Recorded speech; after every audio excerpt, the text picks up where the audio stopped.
Students, good morning all of you.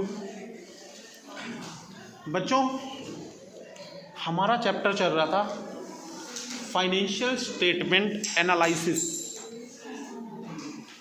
Financial statement analysis, और आज हम इसमें पढ़ रहे हैं ऑब्जेक्टिव या पर्पस ऑफ फाइनेंशियल एनालिसिस। क्यों करें हम फाइनेंशियल एनालिसिस, क्यों कंपैरिजन करते हैं, चाहे हॉरिजेंटल है चाहे वर्टिकल है।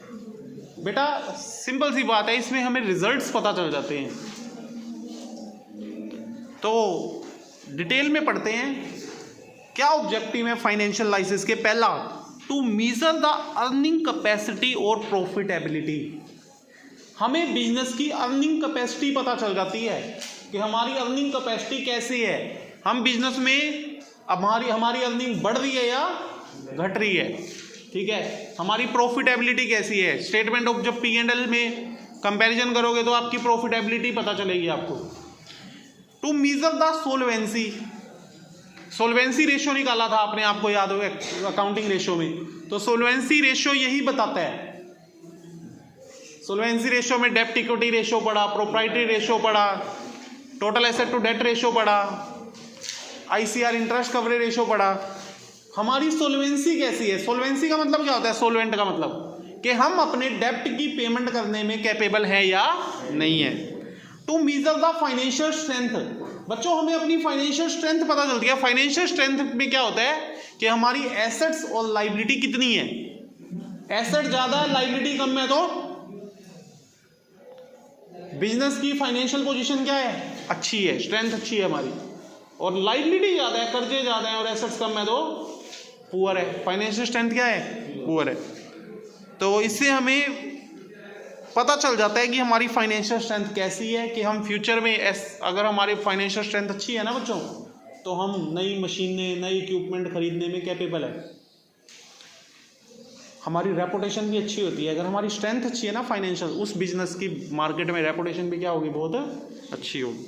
To make comparative study with other firm, बच्चों फाइनेंशियल एनालिसिस की हेल्प से हम दूसरी फर्मों के साथ क्या कर सकते हैं, कंपैरिजन भी कर सकते हैं खुद की फर्म के अकाउंट्स को, कि हम बेटर हैं या वो बेटर हैं। To measure the capability of payment of interest and dividend, बच्चों हमारी कैपेबिलिटी पता चल जाती है कि हम इंटरेस्ट एंड डिविडेंड की पेमेंट टाइम पे कर रहे हैं या नहीं कर रहे। ICR रेशियो तो स्पेशल बनाया गया है कि इंटरेस्ट कवरेज रेशियो कितना है हमारा, ठीक है, कि हम इंटरेस्ट की और डिविडेंड की पेमेंट टाइम पे करते हैं या नहीं करते। अगर हम टाइम पे करते हैं तो इसका मतलब हमारा बिजनेस की फाइनेंशियल स्ट्रेंथ भी अच्छी है, बिजनेस अच्छा चल रहा है। To identify the trend of the business, हमें बिजनेस के ट्रेंड का पता चलता है कंपैरिजन करने से, कि हमारा स्लोप अपवर्ड जा रहा है या डाउनवर्ड जा रहा है। कैसे पता चलेगा, जब कंपैरिजन करोगे, अपने ही बिजनेस को देखे जाओगे और सिर्फ उसी करंट ईयर को देखे जाओगे, तो ग्रोथ या कैसे पता चलेगी, ग्रोथ हो रही है या डाउन जा रहा है। समझ गए बात। कंपैरिजन करने से पता चलता है प्रॉफिट में है या लॉस में।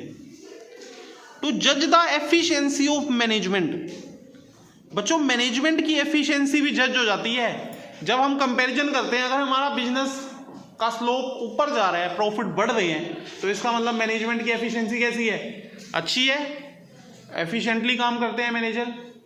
और अगर स्लोप क्या जा रहा है, डाउनवर्ड जा रहा है, बिजनेस धीरे धीरे लॉस में जाता जा रहा है, तो मैनेजमेंट की एफिशिएंसी इतनी अच्छी नहीं है, जज हो जाती है मैनेजर कितना अच्छा काम कर रहे हैं। अच्छा, जब हम एनालाइज करते हैं तो वो एनालाइज से ऐसे ऐसे आंकड़े निकल आते हैं कंपैरिजन करने से, जो मैनेजमेंट की बहुत हेल्प करते हैं कि फ्यूचर में बिजनेस में कैसे कंट्रोलिंग करनी है, कैसे डिसीजन मेकिंग करनी है, कैसे क्या क्या करेक्शन करनी है, कैसे कैसे सुधार करना है, कहाँ हम लैग कर रहे हैं। तो ये थे बच्चों 8 point objectives of financial analysis के। फाइनेंशियल एनालिसिस के यूजेस क्या हैं। इन्वेस्टमेंट डिसीजन लेना है तो आप फाइनेंशियल एनालिसिस करो पहले, कि फ्यूचर में इन्वेस्टमेंट कितनी खरीदनी है या कितनी बेचनी है। क्रेडिट डिसीजन लेना है, कितना उधार उठाएं, तो भी क्या करो, एनालिसिस कर लो। उस हिसाब से आप रिस्क लो उधार उठाने का, डिबेंचर इशू करो, शेयर इशू करो। डिविडेंड डिसीजन लेने के लिए भी पहले क्या कर लो, फाइनेंशियल एनालिसिस कर लो, उससे पता चलेगा डिविडेंड कितना। डिविडेंड डिसीजन होता क्या है, बिजनेस स्टडी में पढ़ते हैं हम। How much part of profit is distributed among the share holder and how much part of profit retained as reserve. कितना पार्ट प्रॉफिट का बिजनेस में रखें और कितना डिविडेंड के रूप में बांट दें। For estimating trend of the business, बच्चों हमें बिजनेस का ट्रेंड पता चल जाता है, पहले भी आया था ये पॉइंट। जब हम एनालिसिस करते हैं तो ट्रेंड पता चल जाता है, कॉस्ट सेल प्रॉफिट बढ़े हैं या घटे हैं, हम कुछ ग्रो कर रहे हैं या डाउन जा रहे हैं। For taking various managerial decision, बच्चों जब एनालिसिस करते हो ना तो आपको रियल में पता चलता है डिसीजन क्या लें। एनालाइज से पता चलता है प्रॉफिट में है या लॉस में है, खर्चे बढ़े हैं या घटे हैं, इनकम बढ़ी है या घटी है। जब पिछले साल को सामने रखा और इस साल को रखा तब पता चला एक्चुअल रिजल्ट क्या है बिजनेस का। उस हिसाब से फिर मैनेजमेंट अच्छे डिसीजन ले पाती है। बच्चों इंपॉर्टेंस क्या है फाइनेंशियल एनालिसिस की, किस किस पार्टी के लिए कितनी कितनी इंपॉर्टेंस रखती है। सबसे ज़्यादा इंपॉर्टेंस किसके लिए लगती है, एनालिसिस करने का सबसे बड़ा बेनिफिट मैनेजर्स को है। जो कंपनी में मैनेजमेंट है वो फिर बेटर डिसीजन लेती है। एनालिसिस के बाद उनको रियल पता चलता है हम कहाँ लैग कर रहे हैं, कहाँ कहाँ सुधार करने की जरूरत है, ठीक है। फिर वो कंट्रोलिंग भी अच्छे से करते हैं, डिसीजन मेकिंग भी अच्छे से करते हैं। सिग्निफिकेंस फॉर इन्वेस्टर्स, बच्चों इन्वेस्टर भी देखते हैं। इन्वेस्टर क्या देखते हैं, पिछले साल कंपनी के प्रॉफिट्स क्या थे, इस साल कितने हैं, तो इन्वेस्ट करें। बढ़ रही है कंपनी, ग्रो कर रही है तो इन्वेस्ट करें, नहीं तो वो और इन्वेस्ट नहीं करने का डिसीजन लेंगे। सिग्निफिकेंस फॉर क्रेडिटर, क्रेडिटर दो टाइप के होते हैं, शॉर्ट टर्म और लॉन्ग टर्म। बच्चों ये भी क्रेडिटर भी देखते हैं कि बिजनेस की लिक्विडिटी कैसी है, कितना business current assets current liability में डील करता है, कितने बिजनेस में कैश अवेलेबल रहते हैं। तो शॉर्ट टर्म क्रेडिटर तो यही देखेंगे कि उनको पैसे टाइम पे मिल रहे हैं या नहीं मिल रहे। लिक्विडिटी अच्छी है तो उनको टाइम पे पैसे मिल जाते हैं, लिक्विडिटी अच्छी नहीं है तो पैसे टाइम पे नहीं मिलते। और लॉन्ग टर्म क्रेडिटर क्या देखेंगे बच्चों, वो लिक्विडिटी कम इंटरेस्ट ज़्यादा देखते हैं कि हम लॉन्ग टर्म क्रेडिटर हैं, हमें क्या कंपनी टाइम पे इंटरेस्ट देगी या नहीं देगी। वो मेन इंटरेस्ट को देखते हैं, इंटरेस्ट पे करने के लायक एबल है या नहीं है कंपनी, इनकी ICR रेशियो कितना है। और जब टाइम पूरा होगा 5 साल 10 साल तो क्या कंपनी हमारे डेब्ट्स भी क्लियर कर भी पाएगी या नहीं। तो लॉन्ग टर्म क्रेडिटर ये चीज़ देखते हैं, इंटरेस्ट और पेमेंट टाइम पे हो पाएगी या नहीं। और शॉर्ट टर्म क्रेडिटर क्या देखते हैं, वो लिक्विडिटी देखते हैं कि शॉर्ट टर्म क्रेडिटर ने क्या 20-30 हज़ार पे लेने हैं कंपनी से, भाई 2 महीने में दे देंगे या नहीं देंगे। और लॉन्ग टर्म क्रेडिटर ने 10-10 लाख 10-10 करोड़ रुपए दे रखे हैं और 10-10 साल के लिए, वो देखेंगे इंटरेस्ट और कंपनी की फाइनेंशियल स्ट्रेंथ भी देखेंगे। गवर्नमेंट के लिए भी सिग्निफिकेंस रखती है बच्चों, किसके लिए, गवर्नमेंट फाइनेंशियल एनालिसिस से देखती है कंपनी अगर ज़्यादा प्रॉफिट कमा रही है तो टैक्स भी क्या ज़्यादा दे भी रही है या नहीं। कंपनी तो ग्रो करे जा रही है, टैक्स तो उतना ही आ रहा है, तो गवर्नमेंट को डाउट हो जाएगा फिर, ठीक है। तो गवर्नमेंट GST वगैरह चेक करती है, GST सही प्रॉपर मतलब कैलकुलेट कर रहे हैं या नहीं कर रहे। फाइनेंशियल इंस्टीट्यूशन के लिए भी फाइनेंशियल एनालिसिस बहुत हेल्पफुल है, क्योंकि फाइनेंशियल इंस्टीट्यूशन से कंपनीज लोन लेती हैं। क्या लेती हैं, लोन। तो फाइनेंशियल इंस्टीट्यूशन उसी कंपनी को लोन देंगे जो कंपनी ग्रो कर रही है। एनालिसिस में पता चलता है प्रॉफिट की, जिसके बढ़ रहे हैं तो लोन और बढ़ा देंगे, प्रॉफिट घट रहे हैं तो फिर वो पीछे हटेंगे, फिर उस कंपनी को लोन देने में कतराएंगे थोड़ा सा। सिग्निफिकेंस फॉर एम्प्लॉइज, एम्प्लॉइज भी बच्चों कहाँ जॉब करना पसंद करते हैं, जो कंपनीज ग्रो करे, कंपैरिजन में पता चले कंपनी आगे बढ़ रही है, सैलरी बढ़ेगी, फ्यूचर में प्रमोशन के चांसेस हैं, यहाँ पे हमारी डेवलपमेंट होगी, ट्रेनिंग मिलेगी, प्रमोशन होगी। और जो कंपनी धीरे धीरे धीरे धीरे लॉस में जाती जा रही है उसमें एम्प्लॉइज भी इंटरेस्ट इतना नहीं लगे। स्टॉक एक्सचेंज अथॉरिटीज में भी क्या कंपनी, ये फाइनेंशियल एनालिसिस का बहुत इंपॉर्टेंस है। कैसे बच्चों, जो कंपनीज ग्रो करती है ना उनके शेयर के प्राइस स्टॉक एक्सचेंज मार्केट में क्या हो जाते हैं, हाइक कर जाते हैं, बढ़ जाते हैं। और जो कंपनीज धीरे धीरे डाउन जाती है उनकी रेपुटेशन भी कम होती जाती है और उनकी शेयर्स के रेट भी मार्केट वैल्यू क्या हो जाती है, डाउन हो जाती है। टैक्सेशन अथॉरिटी, उनको टैक्स चाहिए, टैक्स कंपनी टाइम पे भर रही है या नहीं भर रही, उनके लिए भी फाइनेंशियल एनालिसिस क्या करता है, पूरा इंपॉर्टेंस रखता है। रिसर्चर, बच्चों रिसर्चर्स क्या देखते हैं, कंपनी फ्यूचर ग्रोथ के लिए क्या एफर्ट्स कर रही है, प्रॉफिटेबिलिटी कितनी है, efficiency, financial soundness, future growth कैसी है, उसके लिए नए नए रिसर्च करती है। तो वो फाइनेंशियल एनालिसिस से उन्हें पता चलता है कितना और रिसर्च किया जाए, क्या नई चीज़ें खोज के लाई जाए। अदर पार्टीज में आते हैं बच्चों इकोनॉमिस्ट, ट्रेड एसोसिएशन, ये नाम लिख दें, कंज्यूमर ऑर्गेनाइजेशन, ये लोग भी देखते हैं कि कंपनी के एनालिसिस से क्या रिजल्ट्स निकल रहे हैं, ठीक है। तो उसी हिसाब से ये लोग भी इन कंपनीज के साथ जुड़ते हैं, चाहे इकोनॉमिस्ट है, चाहे ट्रेड एसोसिएशन है, चाहे कंज्यूमर ऑर्गेनाइजेशन है, जो भी ये पार्टीज हैं, सोसाइटी के लोग हैं, ठीक है। इनका भी इंटरेस्ट रहता है, औरों से कम रहता है बट इनका भी इंटरेस्ट रहता है कंपनी की फाइनेंशियल एनालिसिस को देखने में।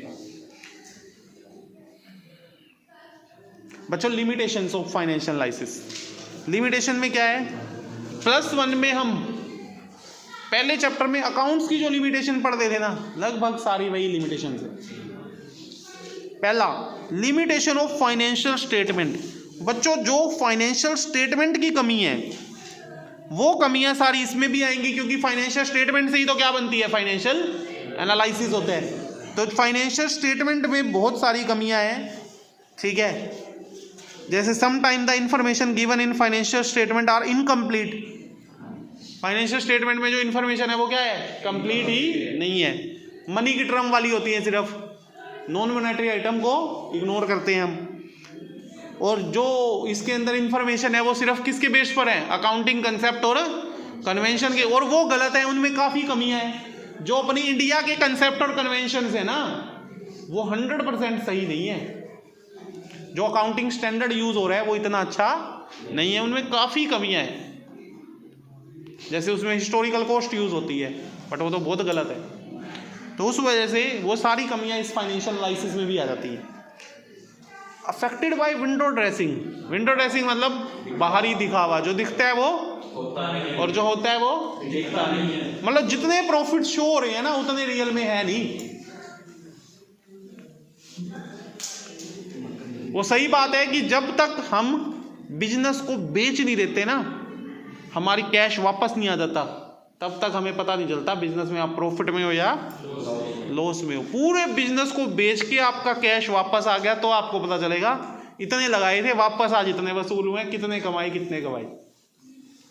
बिजनेस में पता नहीं चलेगा, जैसा आप अकाउंट बनाते हो ना, उस अकाउंट से प्रॉफिट और लॉस सही पता नहीं चलते। जो दिख रहा है ना प्रॉफिट, वो उतना है नहीं रियल में, और जितना है उतना दिखता नहीं। Do not reflect change in price level. Price level में जो चेंज आता है बच्चों, महंगाई बढ़ रही है घट रही है, अकाउंट में कभी शो करते हो? कोई इसकी जनरल एंट्री करी आज तक तुमने? महंगाई बढ़ने की जनरल एंट्री बताना, कभी हमने करी ही नहीं। तो जो प्राइस लेवल में चेंज आता है उसकी ट्रांजैक्शन ही नहीं रिकॉर्ड करते हम, वो तो अपने आप बढ़ गया। हमारे गोदाम में स्टॉक पड़ा था, उसका रेट पहले था वो 10 लाख का माल पड़ा है, आज 15 लाख का हो गया, एंट्री तो करी नहीं कहीं। महंगाई बढ़ गई, 15 लाख का हो गया, 5 लाख उसकी वैल्यू बढ़ गई, कहीं दिखाया ही नहीं तुमने। घट गया तो भी नहीं दिखाते, बढ़ गया तो भी नहीं दिखाते, वो तो वही पड़ा रहता है। जब बेचते हैं तो पता चलता है इतने का बिका तो प्रॉफिट हो रहा है। Different accounting policies. बच्चों जब हम कंपैरिजन करते हैं दो फर्मों में, तो दोनों फर्मों की अकाउंटिंग पॉलिसीज क्या हो सकती हैं, अलग अलग हो सकती हैं। किसी ने डेप्रिसिएशन का कोई मेथड लगाया, किसी ने कोई, किसी कंपनी ने स्टॉक की वैल्यूएशन किसी तरीके से की है, किसी ने किसी तरीके। सच ये तो बीकॉम में बात आती है, स्टॉक वैल्यूएशन 3 मेथड होते हैं, लिफो, फीफो और फीफो। तो कोई कंपनी लिफो मेथड यूज करती है, कोई फीफो और कोई फीफो।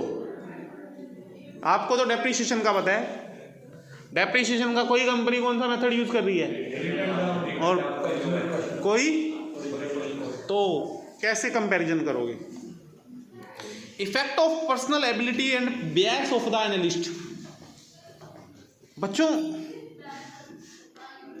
कई बार एनालिस्ट जो एनालिसिस कर रहा है वो भी पार्शियलिटी कर जाता है, बियस कर जाता है। वो एक पार्टी का इंटरेस्ट ज़्यादा देख लेते हैं, एक का कम। तो इस वजह से भी कंपैरिजन गलत हो रहा है, एनालिसिस गलत है, ठीक है। बियस मतलब पार्शियलिटी नहीं होना चाहिए, फ्री फ्रॉम पर्सनल बियस होना चाहिए, बिल्कुल भेदभाव नहीं होना चाहिए अकाउंटिंग जब आप बना रहे हो। एक पार्टी का ज़्यादा हित रख दिया, एक का कम, अकाउंटिंग गलत बन गई। डिफिकल्टी इन फोरकास्टिंग, बच्चों हम क्या जो पिछले 2-3 साल में कंपैरिजन कर रहे हैं, फ्यूचर की फोरकास्टिंग कर सकते हैं? नहीं, क्योंकि बिजनेस का कोई पता नहीं कब हमारा स्लोप अप जा रहा है, कब डाउन चला रहा है, कुछ नहीं पता चलता, क्योंकि टेक्नोलॉजी बहुत जल्दी जल्दी चेंज हो रही है, मॉडर्न बिजनेस आते जा रहे हैं, टेस्ट लोगों का पता नहीं कब बदल जाता है, कब प्रोडक्ट बहुत ज़्यादा बिक रहा है, अगले दिन पता चलता है कंपटीशन बहुत हो गया, कोरोना आ गया, बिजनेस क्या हो गया, ठप हो गए। लैक ऑफ क्वालिटेटिव एनालिसिस, बच्चों क्वालिटेटिव एनालिसिस तो हम करते ही नहीं है, हम सिर्फ कौन सा एनालिसिस कर रहे हैं, in the term of money वाला। क्वालिटी में कंपैरिजन किया गया कभी दो फर्मों ने, मेरी क्वालिटी ऐसी है उसकी ऐसी है, हम तो प्रॉफिट लॉस में करे जा रहे हैं। प्रोडक्ट की क्वालिटी में कभी करते हैं क्या कंपैरिजन ना, या 2020 में हम अच्छी क्वालिटी बेच रहे थे, 21 में हम हल्की क्वालिटी कर दी, इसमें किया कंपैरिजन। प्रॉफिट लॉस तो देख लिया, पिछले साल प्रॉफिट हुआ, इस साल लॉस हुआ, क्वालिटी कौन देखेगा, क्वालिटी भी तो आपने हल्की कर दी, वो कंपैरिजन ही नहीं करते हम, इस वजह से हमें सही रिपोर्ट मिलती नहीं। Limited use of single year analysis, जो सिंगल ईयर एनालिसिस है ना, जिसका नाम आपने वर्टिकल एनालिसिस भी बोलते हैं, जिसमें एक ही साल होता है, आइटम को आइटम से क्या करते हैं, कंपैरिजन करते हैं, उसका यूज कम है, ज़्यादा हॉरिजॉन्टल एनालिसिस का यूज है। तो बच्चों ये थी लिमिटेशंस, 8 लिमिटेशंस थी, आप इसको अच्छे से पढ़ सकते हैं। Thank you students, thank you all of you. ये चैप्टर यहाँ ख़त्म हो गया।